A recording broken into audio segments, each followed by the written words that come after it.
রাতের আধারে ইট ও পাথর দিয়ে এক ব্যক্তির বসত ঘরে ঢিল, আতঙ্কিত গোটা পরিবার। তদন্তে পুলিশ। এই চাঞ্চল্যকর ঘটনাটি সংঘটিত হয়েছে উত্তর ত্রিপুরা জেলার চুরাইবাড়ি থানাধীন পূর্ব চুরাইবাড়ি গ্রাম পঞ্চায়েতের ১ নং ওয়ার্ডের নেতাজি পাড়ার বদরুল হক পিতা হারিস আলীর বাড়িতে। স্বাদে ভরা ঘিয়ের সুবাস লংতরায়, কি ভালো খেতে। শুদ্ধ ঘিয়ের আবেশ ভরা লংতরায়, অপূর্ব সুগন্ধ, পুষ্টি ভরা ঘিয়ের খাবার, গাওয়া ঘি প্রিয় সবার লংতরায়। একেই বলে বিশুদ্ধ ঘি। বিশুদ্ধ ঘি নাম মনে রেখো লংতরায়। লংতরাই ঘি রোজ খাবারে তোমাকে চাই। লংতরায়, লংতরায়, লংতরায়। ঘটনার বিবরণে জানা যায়, বদরুল হক নেতাজিপাড়া এলাকায় প্রায় 15 বছর যাবৎ স্ত্রী সন্তানদের নিয়ে বসবাস করে আসছেন। কিন্তু আজ থেকে প্রায় 1 বছর পূর্বে আচমকা রাতের বেলা কে বা কারা তার ঘরের টিনের ছাউনিতে ইট ও পাথর দিয়ে ঢিলাতে শুরু করে। প্রথমে তিনি কোনো কিছু বুঝে উঠতে না পারলেও ঘটনাটি পরে আজ করতে পেরে তিনি চুরাইবাড়ি থানায় প্রতিবেশী কয়েকজনের নামে লিখিত অভিযোগ দায়ের করেন। অবশেষে ঘটনাটি গ্রাম্য সালিশি সভার মাধ্যমে মিটমাট হয় এবং ঢিল ছোড়া বন্ধ হয়।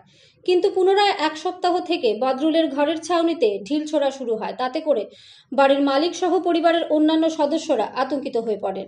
বাড়ির মালিক বদরুল জানান, গতবারের তুলনায় এবারের ঢিল ছোড়ার মাত্রাটা অতিরিক্ত। ঘরে রাত্রি যাপন করাটা দায় হয়ে দাঁড়িয়েছে। তিনি জানান, অন্ধকার ঘনিয়ে আসলে শুরু হয় ঢিল, চলে ভোর রাত পর্যন্ত। এ মর্মে তিনি পুনরায় চুরাইবাড়ি থানায় প্রতিবেশী আজির উদ্দিন ও আরিফ উদ্দিনের নামে লিখিত অভিযোগ দায়ের করেছেন। তিনি বলেন, কয়েকদিন আগে জনৈক এক ব্যক্তি ঢিল ছড়ে পালানোর সময় তার গামছা সহ কিছু বাজার করা সামগ্রী পড়ে যায়, যা পরবর্তীতে তারা কুড়িয়ে পেয়েছিলেন। এদিকে সোমবার সন্ধ্যায় একইভাবে ঢিল ছোড়া শুরু হলে তিনি চিৎকার চেঁচামেচি শুরু করলে জড়ো হতে থাকেন গ্রামের মানুষ। খবর পেয়ে ঘটনাস্থলে ছুটে আসেন স্থানীয় জনপ্রতিনিধি ও স্থানীয় থানার পুলিশ।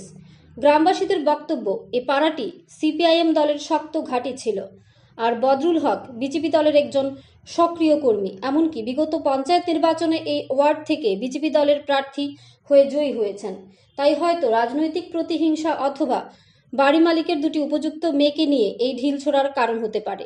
গ্রামবাসীদের দাবি, পুলিশ সর্বশক্তি প্রয়োগ করে ঢিল ছোড়া বন্ধ করে এলাকায় শান্তি ফিরিয়ে আনুক, তাতে গ্রামবাসী যথাযথ সাহায্যের হাত বাড়িয়ে দিতে প্রস্তুত। অপরদিকে চুরাইবাড়ি থানার সাব ইন্সপেক্টর বিশ্বজিৎ চৌধুরী জানান, পুলিশ ঘটনাস্থল পরিদর্শন করে তদন্ত শুরু করেছে। তবে গ্রামবাসীদের কাছে তিনি একটু সময় ও সহযোগ চেয়েছেন। এখন দেখার বিষয়, পুলিশি অ্যাকশন শুরু হওয়ার পর কি ওই বাড়িতে ঢিল ছোড়া অব্যাহত থাকে নাকি বন্ধ হয়। চুরাইবাড়ি থেকে কিশোর রঞ্জন হুরের রিপোর্ট, ন্যাশনাল লাইভ বাংলা। শোনো শোনো ভোজন রসিক, শোনো মন দিয়া, ঝাঁঝের স্বাদে রান্না করো লংতরাই দিয়া। ইলিশ সর্ষে পোস্ত বাটা যেমন ইচ্ছে নাও, মালাই চিংড়ি মাংস কষা চেটে পুটে খাও। আহা চেটে পুটে খাও, আহা চেটে পুটে খাও। লংতরাই কাচ্চি ঘানির সর্ষে তেলে টেস্ট, যে খাবে সেই বলবে লংতরাই বেশ। লংতরাই সর্ষের তেল, ঝাঁঝে স্বাদে তোমাকে চাই। আহা লংতরাই বেশ, আহা লংতরাই বেশ। আমরা বাড়ি খালি ইটাইরা আগে 6 মাস আগে ওলা ইটাইছে, ইটানির পরে পরে বৈঠক বইয়া টানায় দরিয়া নেওয়ার পরে তারা কইছে না আর ইটাইতা না, এরপরে আর ইটানি হয়েছে না। আজকে 1 সপ্তাহ থাকি আরবার ইটানি শুরু করছে। 6 মাস আমার বাড়িতে আর ইটানি হয়েছে না। এবার আবার 7 দিন হয়ে গেছে। 7 দিন থেকে আমার লাগাতার আমার বাড়িতে ইটানি, আজকে 3টা 35 মিনিট পর্যন্ত ইটানি হয়েছে আমার বাড়ি। এটা বড় বড় ফাটতর দিয়া খালি পিছন দিকে, খালি পিছন